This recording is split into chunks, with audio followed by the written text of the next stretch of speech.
when I got that phone call, or when I was on the phone with the police officer, I just felt my life drain out my feet and this dark cloud come over my head, and everything changed.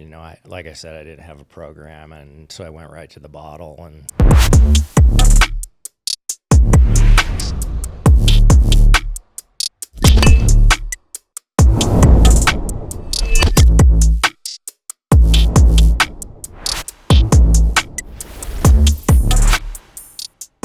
Welcome back to the Hopeaholics Podcast. I'm your girl, Natalie Eva Marie. And I'm Chad Carlson, and you're listening to the #1 addiction and mental health podcast. And you guys, if you or a loved one is struggling, make sure you head to askevamarie.com or chatick.com and chat with one of our AI companions 24/7. Or text the number right here on the screen.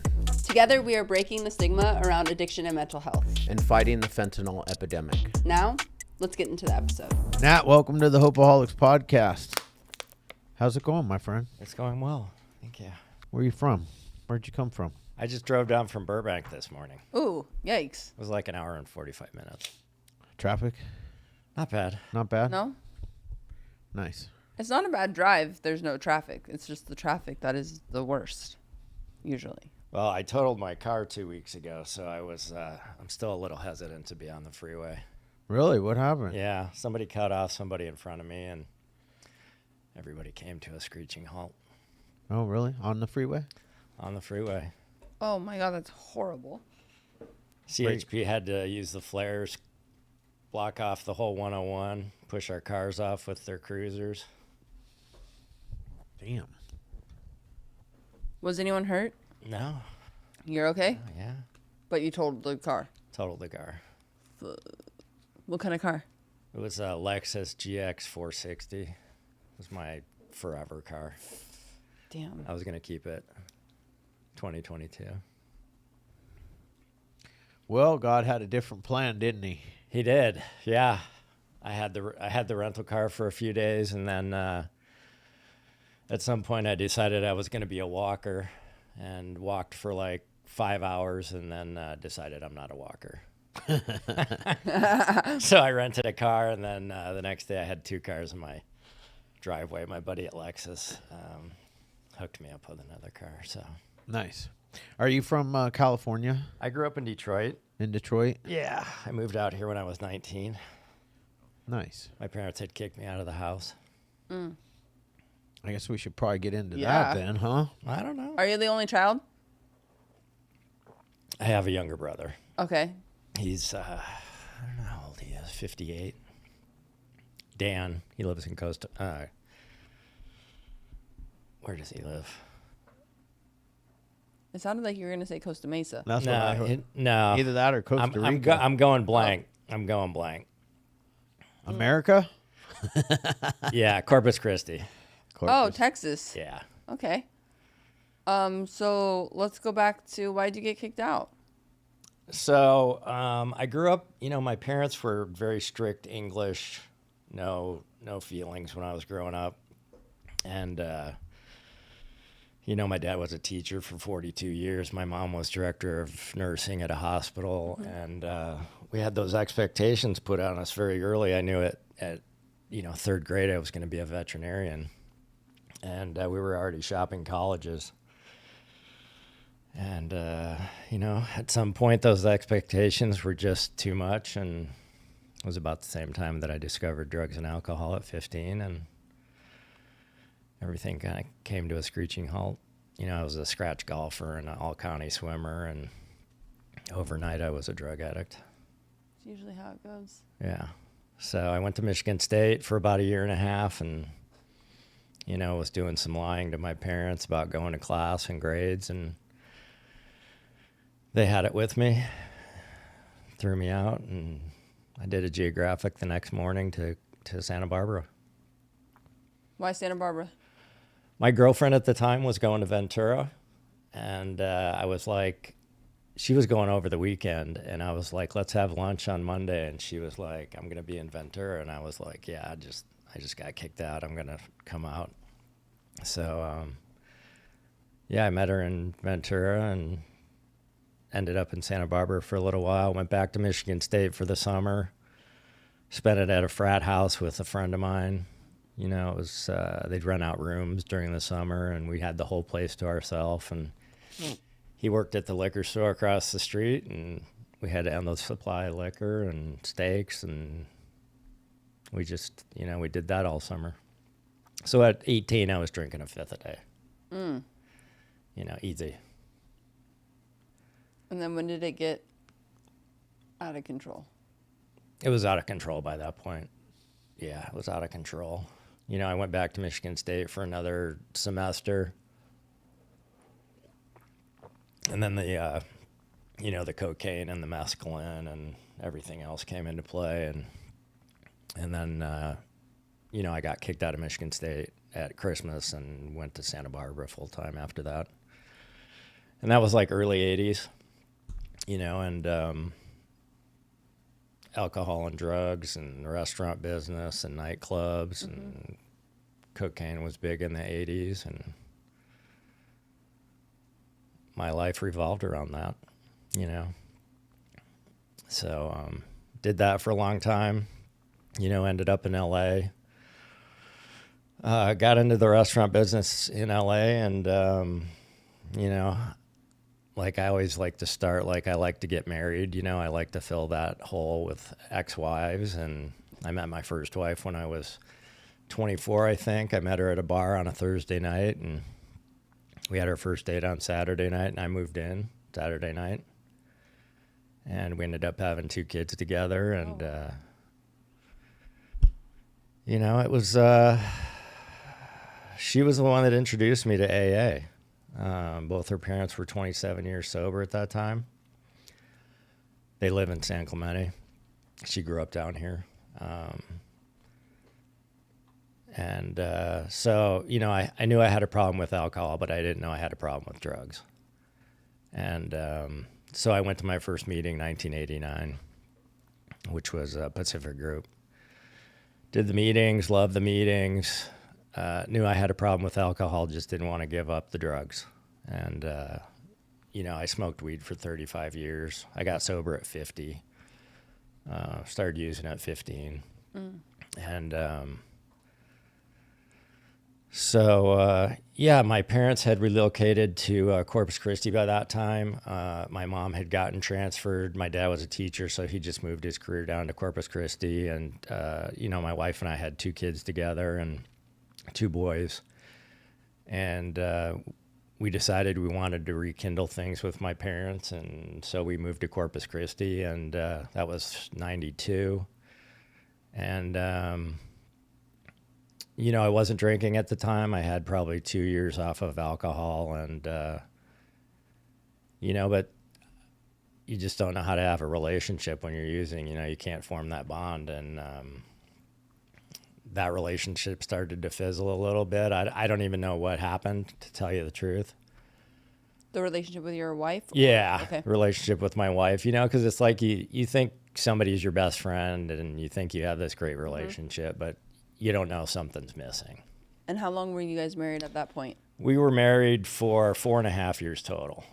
Oh, okay. Yeah. Not very long. I think from 25 to 29 is when, so what happened there is, you know, I decided to leave her and the kids in Corpus, and I came back to LA, and I was working in a nightclub in LA. And so we would talk every day on the phone, and I called her at work one day. It was like April of 93, and I called her at work, and they didn't know where she was. And so I called my house, and a man that I knew answered the phone that I didn't like. And I was like, you know, what the hell are you doing in my house? And he told me that there was somebody that needed to talk to me, and they put a Corpus Christi police officer on the phone. And he told me that my wife was dead. And, you know, I was living in Hollywood at the time. And when I got that phone call, or when I was on the phone with the police officer, you know, I just felt my life drain out my feet, and this dark cloud come over my head, and everything changed. You know, like I said, I didn't have a program, and so I went right to the bottle, and the police needed me to come down the next morning. I was the first suspect. They didn't tell me exactly what happened. So I got down there the next day, and they told me that I was the first suspect and that they had to like check to see if I could move, fly down and back and all that kind of stuff. But they didn't tell me what happened. And so I got back to my parents' house, and I walked into my parents' kitchen, and the newspaper was there on the table, and it said most brutal murder in Corpus Christi history. She'd been stabbed 40 times and decapitated in my bed.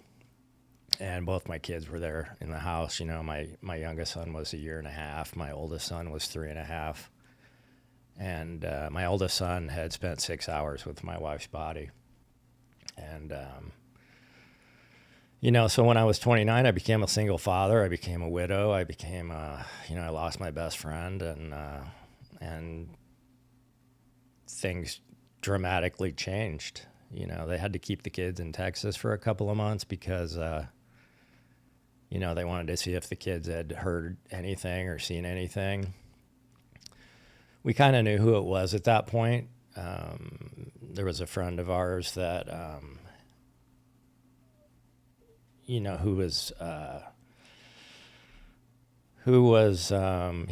got a defense attorney the day of the murder, which is weird. It's not something you typically do. And then he also had a funeral for her, a funeral service for her, which, was kind of weird. And, like I said, I became a single father. I raised those kids for, until they graduated from high school. But a lot of stuff happened. Did the guy get caught? No. No? No, he was never arrested. It went to a grand jury. They ended up dropping charges on him. Failed a lie detector test, So I brought the kids back to LA. Just kind of went off the rails for a few years. Ended up in a detox in 95, and then got in a bad relationship because I just didn't know what a good relationship looked like and what I needed and, what I deserved. And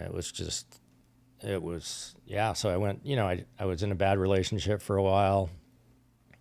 Started doing yoga, which was great because it was the only time I could shut my mind off. So I started doing yoga in the late 90s, so I ended up getting remarried in 2000. I ended up getting remarried in 2009, and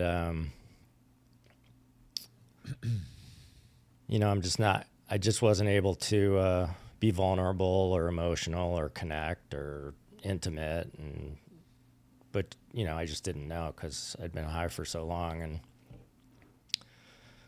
my oldest son, Dutch, he's the one that had spent time with my wife's body. We didn't know what trauma was early in the 90s or childhood trauma really. And so he started to exhibit some signs of trauma, some acting out and things like that. And, probably when he was about 7 or 8.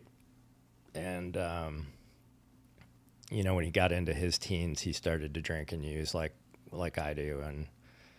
And he went to detox, he went to Impact, and spent 30 days there, and then met some guys that were going into the Air Force and decided he was going to go into the Air Force. And he had a psychotic break when he was in the Air Force. He was there 3.5 years. He had a psychotic break. They ended up medically discharging him, and then he got out, and he was just, he was on the run, and he ended up overdosing and dying on his 24th birthday. And, by that time, so what happened with me with trauma was like, rigidity of schedule, hypervigilance, OCD, insomnia, disassociation.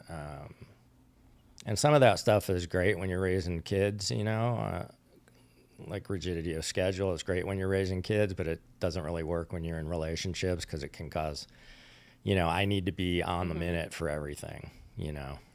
Or I needed to be on the minute for everything. So if we didn't, leave the house at 9:45 and it was 9:47, the rest of the day is going to be destroyed for everybody. Yeah. And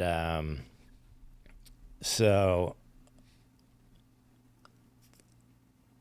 yeah, so there was all that going on. When I got the call about my son overdosing, I was at work, and I was so dead by that point. Like, this is like 20 years after the murder, and I've just been burying feelings for 20 years, just medicating. And I got that phone call, and they told me what had happened, and I just hung up the phone and went back to work.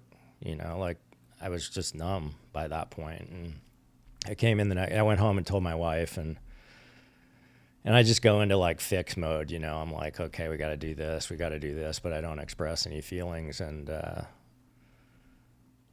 next day I went back to work, and they were like, what are you doing here? And I'm like, I need to be on schedule. Like, this is what I do. Like, I need to follow this routine, because I'm just, it was, but that kind of started the whole downfall, and I started talking to, I'd been in therapy forever at that point. But I would go into therapy high, I was like, I'm not drinking, but, I'm high. And I got a DUI in 2006, and I didn't drink after that until 2012. And, I thought, but I didn't know, I would have told you at that time I was sober. But I didn't know about AA or anything like that. I'd never read the steps. I'd never gotten a sponsor. I hadn't stayed in the program. And, that step one, we talk about powerlessness and unmanageability. And, I knew I was powerless over alcohol, but I didn't know about the unmanageability part of it. And I just lived in that unmanageability forever, and it was, it really, I look back at it now and I'm just like, boy. So, after my son died, the bridge to recovery was brought up.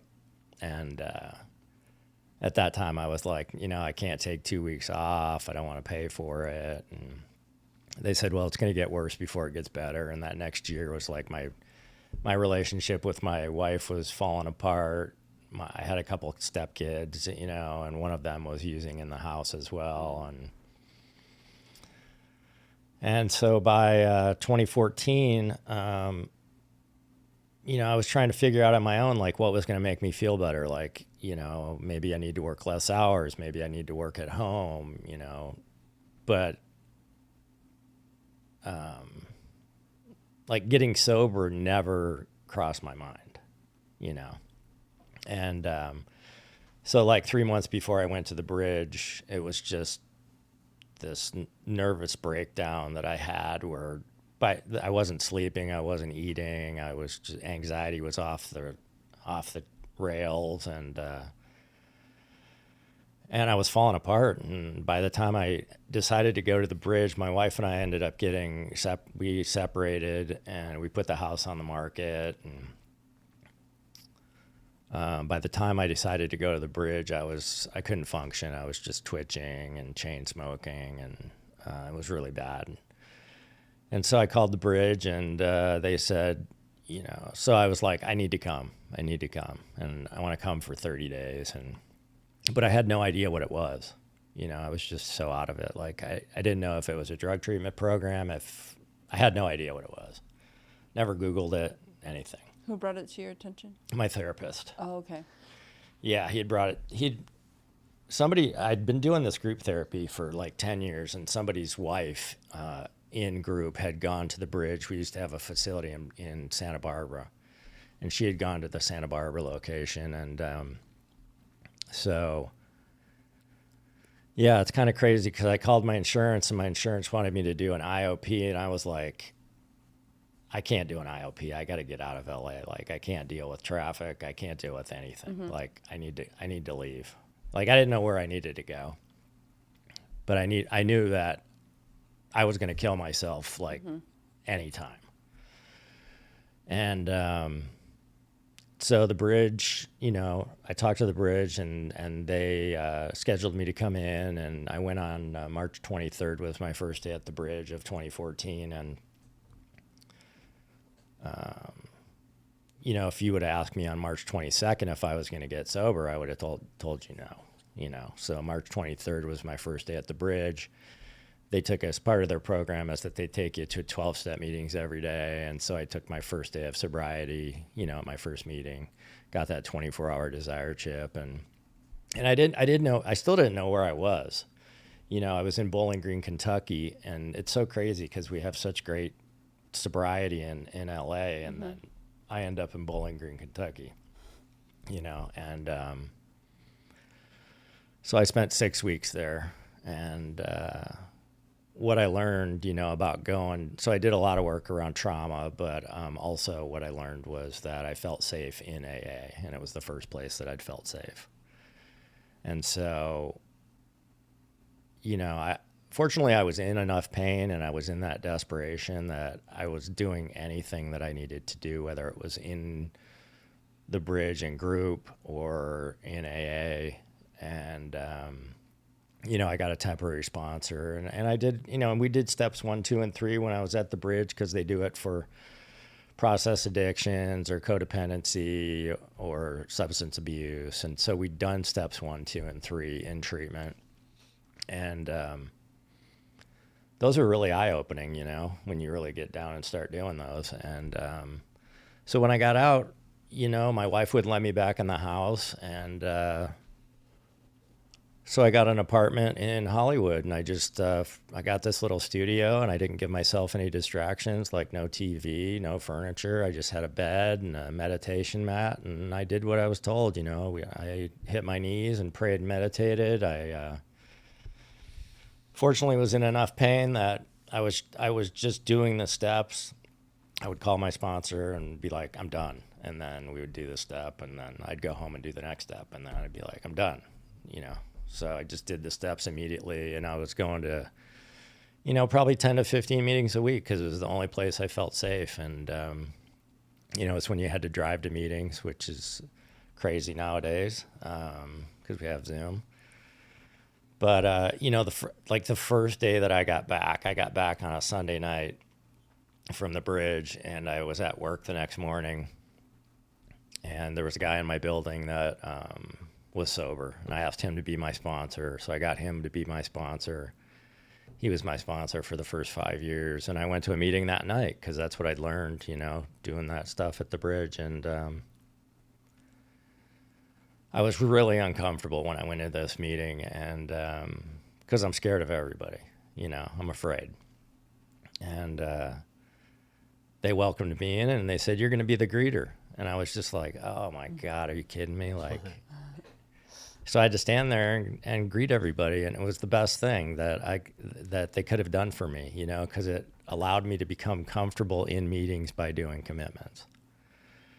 And I still don't, I don't share a lot in meetings, but I always have a lot of commitments, because it's always allowed me to get comfortable in meetings and meet people and build relationships with people. And so, yeah, and that, the first 2 years probably, the only thing I could really hear was "Stay till the miracle." I couldn't really hear much of anything else. And so I wanted to know what that miracle was. So I kept coming back, and it was hard, those probably 18 months before my brain finally shut off a little bit. And I had like 5 minutes of hope, and I was like, oh man, like there's some silence. And so, yeah, I ended up getting divorced at 3 years of sobriety, and I probably didn't feel good until 5 or 6 years of sobriety. I've had the same therapist now for 11 years since I got sober. I see her every week, and I'm also in a group therapy session every Tuesday. So I've seen her over 550 times since I've been out. And I've done a lot of trauma therapy, like EMDR and brain spotting and stuff like that. I've gone through different situations where I've had to go work on some things. And, at like 6 years of sobriety, we do the steps, and we talk about resentments, and that, that murder of my wife was, that was something that I wrote down on my 4th step, definitely.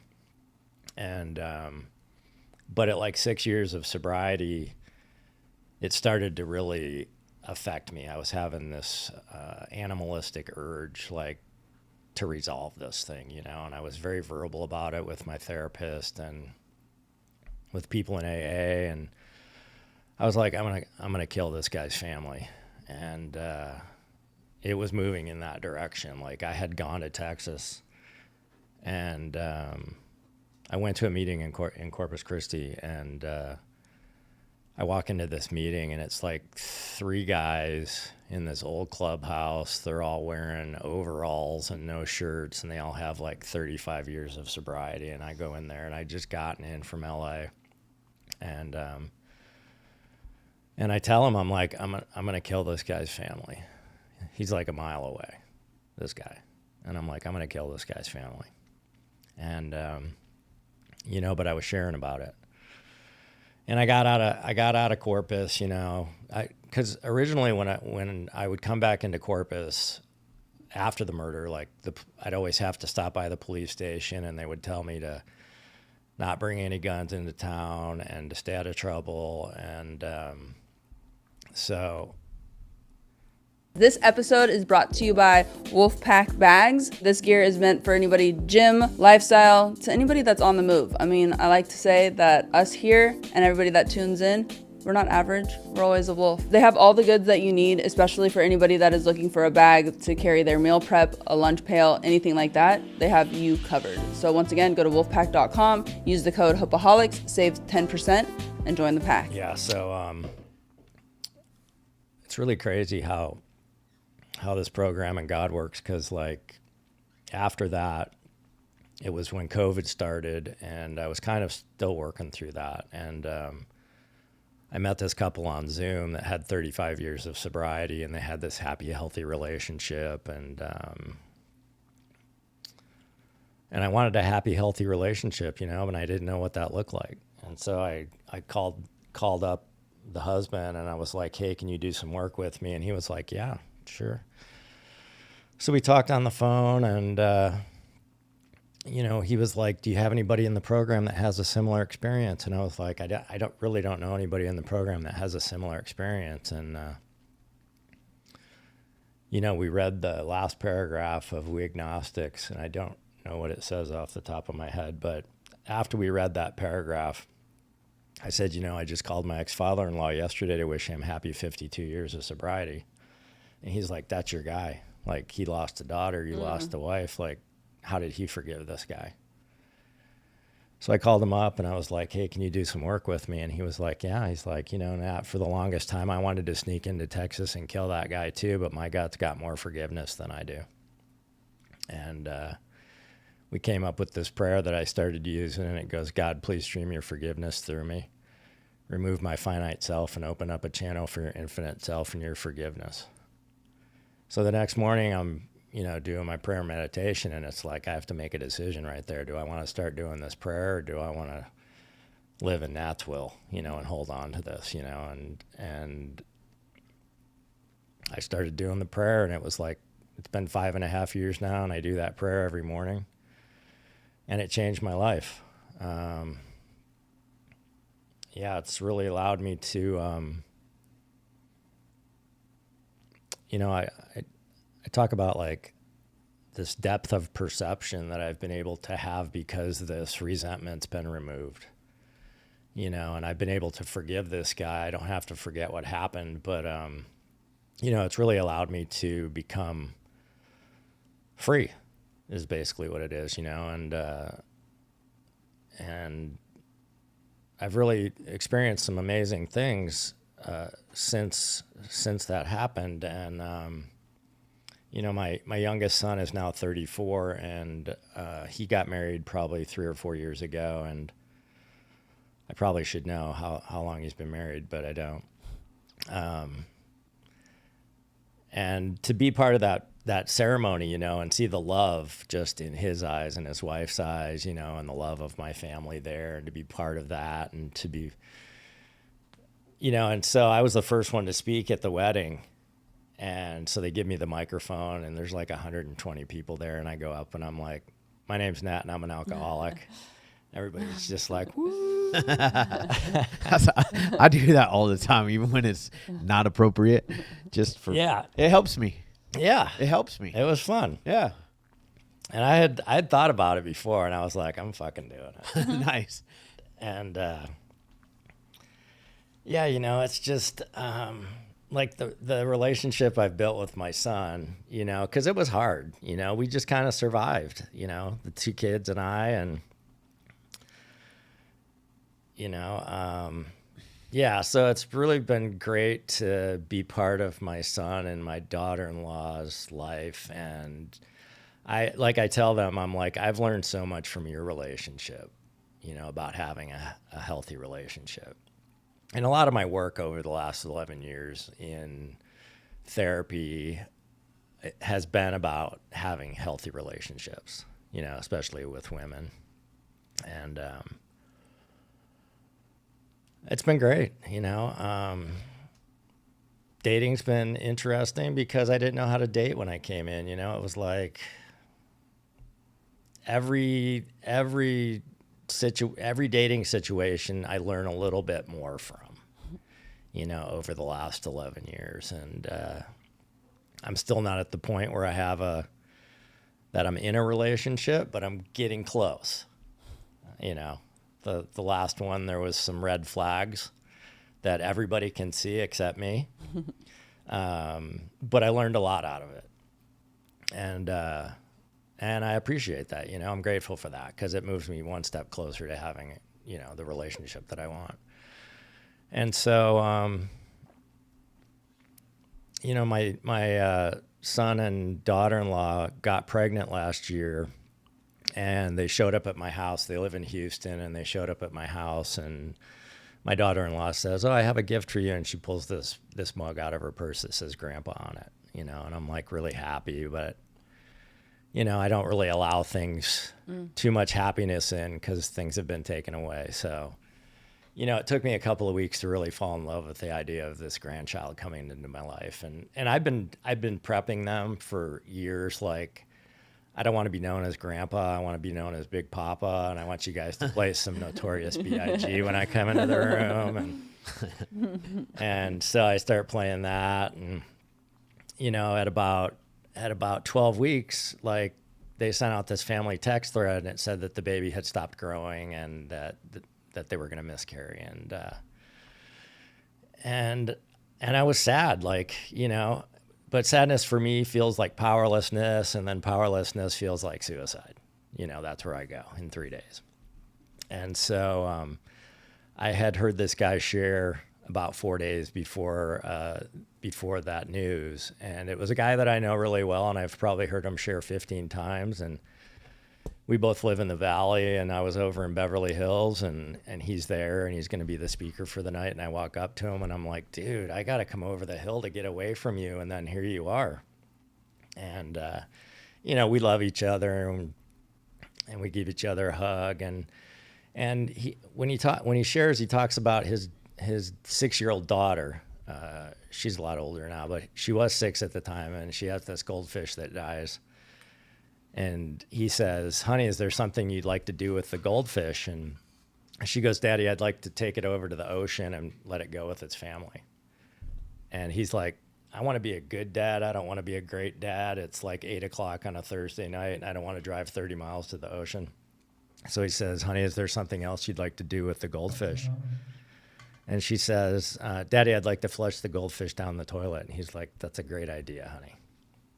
And so they flush the goldfish down the toilet, and he says, "Is there something you'd like to say?" And she goes, "God, thank you for bringing this goldfish into our life. Now gently take it back to its family." And so, like, day 3, when I'm in this point of a little craziness, I remember that prayer popped into my head. And so I'm like, I'm going to start using that prayer. So the next morning I used the goldfish prayer, and I was like, "God, thank you for bringing this love into my life that I've never known before. Now gently take it back to my family." And it changed everything. You know, the prayer and meditation part of it is really amazing, you know. Yeah. And with the bridge, you know, they changed the trajectory of my life so much in 2014. And I've wanted to do whatever I can for those guys. It's really a sacred spot out there in Bowling Green, you know. So I've done as much volunteer work for them as I can. And, you know, I think it's a nonprofit, so we have a board of directors, and I've been on the board of directors for 8 years now. And about 6 years ago, they asked me to be chairman of the board for the facility. And so I've been able to be chairman of the board for the facility the last 6 years. And we get to help about 200 people a year deal with trauma and codependency. And that's been probably the biggest gift, you know, of sobriety, is to be able to do that. It's for fun and for free, you know. But and it's been a lot of work at points. We've had a lot of change. But we're on a really good trajectory right now, and it's really amazing, you know. And yeah, it was, you know, when I was in that point of using for 35 years, you know, you just can't see anything else, you know. And after my wife was killed, you know, it was just like I was stuck in my head, you know. There was nothing outside of my head, and I just needed to medicate, you know. So everything was very limited. So that's about all I've got. I mean, I see so many little gifts from God since your recovery journey started. I mean, one, being able to work with your ex-father-in-law. I mean, that's heavy in itself. The fact that he could be able to have an open heart to work with his former son-in-law, especially after such a tragic loss of his own daughter, is wild. Yeah, and we didn't have a good relationship after the murder for quite a while, because they had tried to take the kids away from me, you know, and we didn't have a healthy relationship for a long time. And they had visitation once a month, and I would make it difficult on them, you know, and so they were part of my amends process, you know, when I did my steps the first time, and they drove up from San Clemente to give me my first 1-year chip at it's incredible. Bliss Cafe on Vine Street. Yeah. I mean, that's amazing. And then also losing your son and being able to, like, you're on the other side, meaning that people listening to this podcast and your story is incredibly hopeful, because, I mean, the tragic things that you've had to walk through and endure, hopefully somebody, one, doesn't have to experience something as catastrophic, but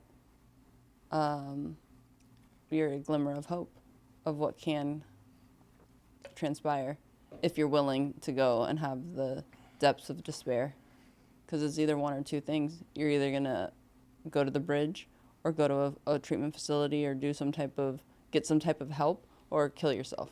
Those are the two options, really. Yep. Yeah, I don't know how I did it, tell you the truth. God. Yeah. That's all. He talks to us if we're willing to open our ears and listen and make the right move.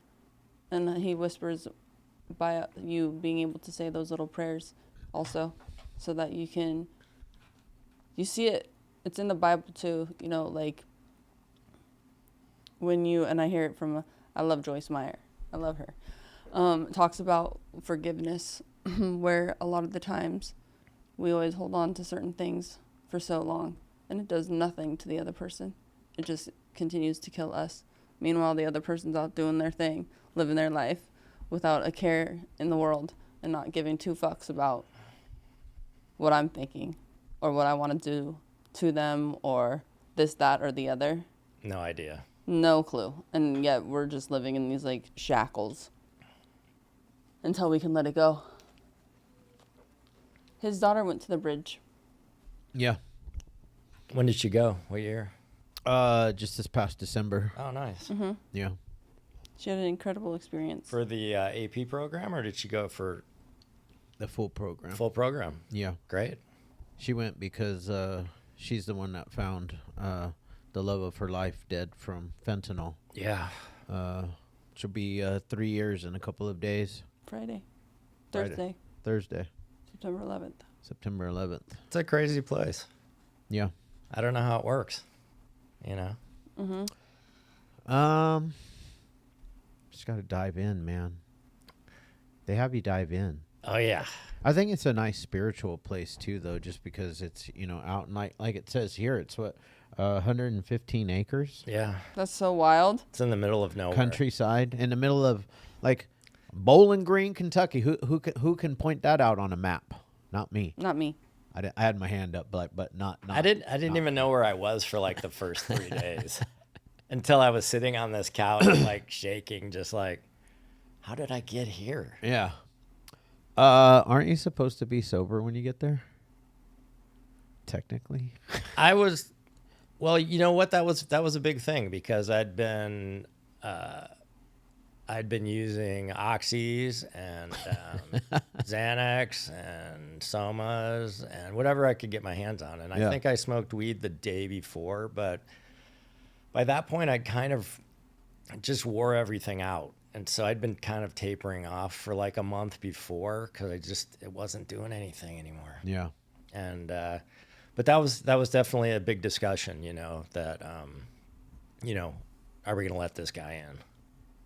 Yeah, I mean, it was a great experience for my daughter. I mean, she life-changing. Mm-hmm. She was suicidal in December. Yeah. And, she seems to be doing a lot better. I mean, she works for me, which I never thought was going to happen. And I honestly attribute a lot of that to the work that she did at the bridge. Mm-hmm. Yeah, the thing with the bridge is that, you got to continue the work when you get out. It doesn't fix everything right there, but it gives you a really great foundation. Mm-hmm. So you got to continue the work when you get out. And so the therapist that I got, who they recommended when I first got out, his name is Andrew Suskind, and he was on the west side in LA. And I saw him. He had done some workshops for us up in Santa Barbara when they had that facility opened. And so they sent me to him, and he was a little far for me to drive. And so he gave me to his mentor, who's Jody Frank, and she's in Encino. Mm. And she's been, she's like my other half. Yeah. I mean, I feel like that's with any program, like, any type of facility that you go to, detox, residential, IOP, PHP, or you just starting out with AA, NA, CA, CMA, whatever 12-step program, it's great, but the work continues always, or else we go back to our stinking thinking. Yeah. And that's just like the hard pill to swallow in actuality, or at least it was for me, that this shit is forever. Like, forever is a daily thing to constantly stay diligent and on top of, or else it creeps back. And it might not creep back in the form of picking up a drink or a drug, but it will creep back into bad behavior. Manifest in other areas, other bad behaviors, whatever it is. Oh, yeah. Or just in pain, more pain, just like, I don't know, man. But yeah, like, it sounds more scary though when you say it the way you just said it, Natalie. It's a forever thing, right? Because it is. Like it's easy for us, it's easy for people that have time and have worked and have days and days and days and days of, working on a program on a daily basis. It's simple. It's really easy. But if you're brand new and you're like, I got to do this forever, fuck that. Well, that's what it seems like, but that's why we just do it just for today. Yeah. One day at a time. One day at a time. All you have to do is today, man. And that's where that rigidity of schedule comes in good for It's good for you. Yeah, because it's definitely changed the whole dynamic of it, but it still works great for prayer meditation in the morning. Yeah. And my 2 Zoom meetings in the morning, and then I go to work, and then I do self-care, whatever that looks like, whatever I might do. Everything I do is intentional and it's fulfilling, so it might be gym or yoga or just laying on my bed with my dog, Having a schedule is good. They say it in like therapists, scientists, all the doctors out there say it is good for humans to have some type of schedule, whichever that may be, so you're not just like aimless. That's why I feel like in treatment it's always like you get up, you make your bed, you have your chores, this, that, and the other, because when we're not doing that, it says it in the book, we're undisciplined. So it helps us to have some discipline. Structure. I like to have discipline in the morning, and then I just show up. Show up, see what God puts in front of me. It's good. You know, I didn't know what today was going to bring about. I do have a schedule, meaning that I show up here at a certain time, but I don't know what all is going to show up here. Around here, who knows? You don't know what's going to show up. It could be, because this is a treatment center. On the other side of those walls is a treatment center. And it could be somebody stealing a van and taking off. And, that happens. It could be a van full of clients getting pulled over and, handcuffed on the side of the road. Or it could be people out there crying, or it could be good stuff, too. There's a lot more good stuff that happens beyond those walls. It's just the drama gets up here, But I love it, and I love the life that I've been given today. Man, what a powerful story, dude. Because I actually talk about stuff like that, and I have these what do you call it? Can't think of the word. I had it just a second ago, but like I have this is what I will do if something happens to my wife, my children. I tell people that there is a few things, probably like 3. So more than 2. A few things that I'm willing currently, even after listening to you, and I commend you because you've done some work, man, and you've had to go through some shit that I can't even, when I imagine it, I get very angry. And one of the things that you went through, your wife, I am willing to spend the rest of my life in prison. But how unfair of me to say that, because I have children too. And would it be fair that my children spend the rest of their lives having to see their dad in prison? And not walk them down the aisle, not see their birthdays, not see special moments that are imperative for especially a daughter to have her father at. Yes, very selfish. Very selfish of me to even say that. And nobody knows until you go through it.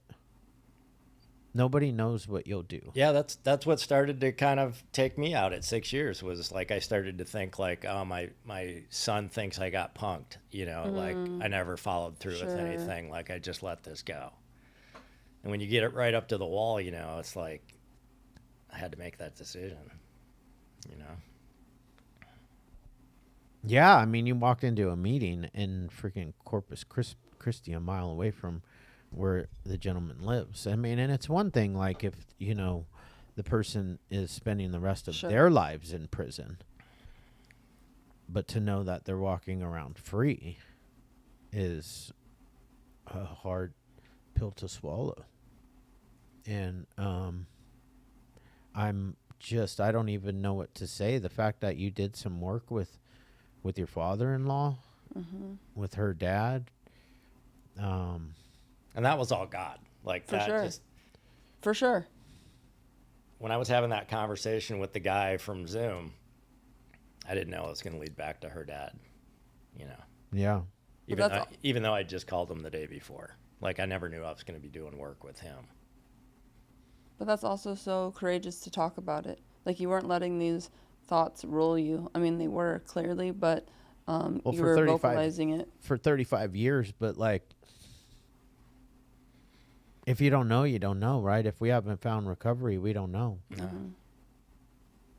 That's why it's so important to ask for help, to seek somebody, to seek whether it's a therapist or calling a treatment facility and asking to get in or something. Like staying in our own head and our own thoughts will drive us literally insane. So I think like you getting led back to your former father-in-law is because you were able to vocalize and talk about what was going on within you, which is huge because obviously it was like, you know, a process to even get to that point. You had already had 6 years of sobriety, but, you know, things creep up at different times of our lives and different phases, and different things are going on through that trajectory. So it's very important to talk to people, especially ones that you feel like obviously safe and comfortable and aren't going to steer you in the wrong direction, which is what you did, and this person led you exactly to who you needed at the exact moment that you needed it. I want to go to the bridge. We're supposed to go to the bridge. You can go to the AP. Yeah, I heard Saban made an offer to you guys. Mm-hmm. We're supposed to go, Chad. Yeah, we just can't go together. I know, why not? I don't know. Why can't you go I'm together? not sure. Somebody said we couldn't. Oh, I don't know who. maybe so you have anonymity. I already know everything about this dude. What was I gonna say though? Sorry. Yeah, You know what? I hope that this was a super powerful. The whole entire story, your story, is probably one of the most powerful stories I've heard Yes. on this podcast, and just even in the rooms. I think so too. Because here's the thing. I can take a look at my life while you're telling your story, and I could be sitting here complaining about how I'm not getting what I want right now. And then I hear your story, and it makes everything in my life seem like, why are you even, what is the matter with you? You know, it puts, and I hope that our listeners receive that same message, because, you know, when we're sitting around bitching and complaining about how life is for us and how unfair it might seem today, and God, cursing at God for whatever reason, and for you to sit here and, you know, praising God for the work that he's allowed you to do and to get to this point in your life and in your recovery, it actually gives me a little bit of extra hope. And I have hope. I always carry at least a mustard seed of that stuff. Minimum. You know, like on a really bad day, I'm like, okay, well, I still got a mustard seed. Just powerful, dude. Yeah, really. Because I was sitting here, you know, I got a little stuff going on in my Wallowing. life. I was, yeah. Things aren't going my way. Chad's will. Yeah, it's been a crazy year too, because like my job was terminated right before West Coast Symposium, and so like, you know, I still go back into that trauma response, you know, which is like gripping and shaking and sweating and not sleeping. So I did that for about a week, and you know, and then I went to West Coast Symposium like right after that, and with the marketers from the bridge, and you know, I've been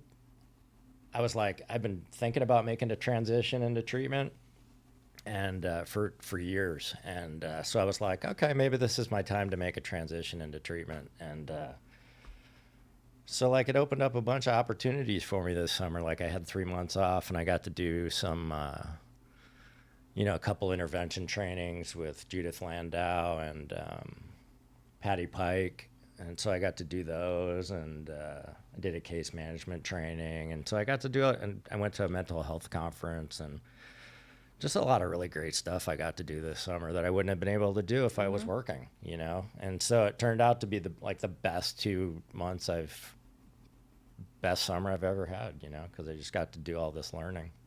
Yeah. But I'm back at work now. And I'm like, do I really want to do this?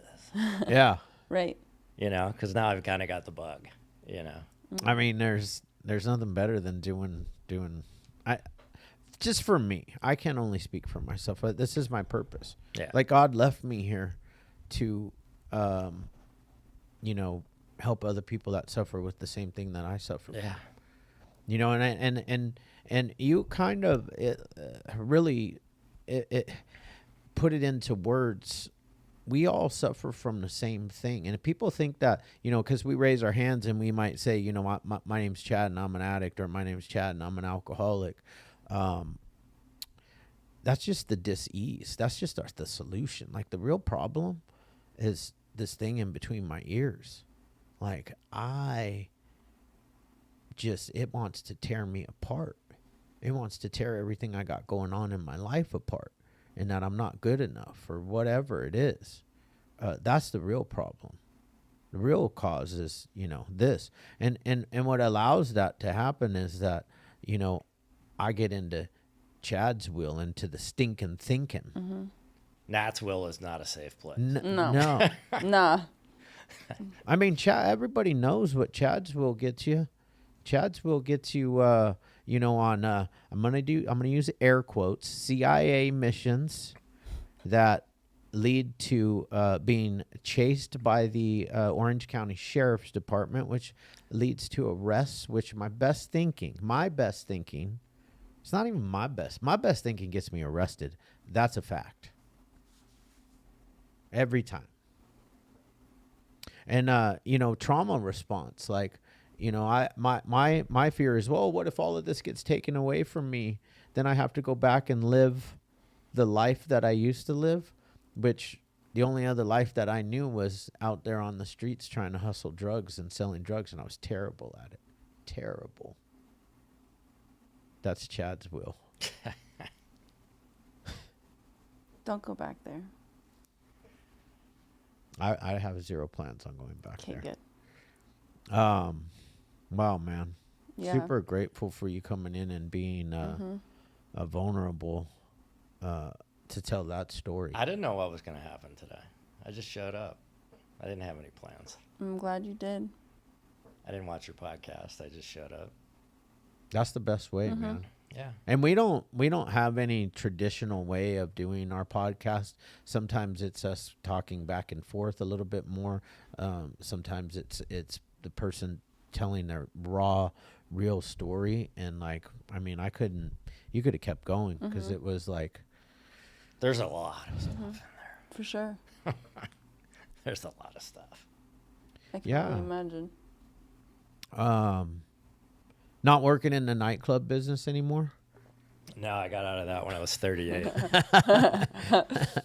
I was working at Elton John party at this restaurant, and I was working for a friend of mine, and like halfway through the shift, I went out in the back alley to have a cigarette, and I was just like, fuck it, I'm out of here. That was it. I just walked out. Oh, wow. I had a job at Disney at that time, so I was working 2 jobs because Disney wasn't paying me a lot at that time. So I was working 2 or 3 jobs at that time to put money together to raise the kids. They were still like 5 or 6, 7. Yeah. I mean, and on top of that, I was thinking about like how hard, you know, you went from all of a sudden to being but all of a sudden to being a single parent who was having a lot of issues. It's hard. Yeah, it was hard. I don't know how I could do it. I look back at it and I'm like, I have no idea how I did that. Yeah. But you did. Yeah. And I've got friends that are like, you know, have shared visitation, like 1 week on, 1 week off, and they're complaining about the 1 week on with 1 kid. Right. And I'm like, I had no breaks. 2 kids. Yeah. Well, man. Yeah. God is good, man. All the time. Yeah. Thanks for coming in. Yeah, Yeah, thank man. you so much. Thanks for having me. Thank you.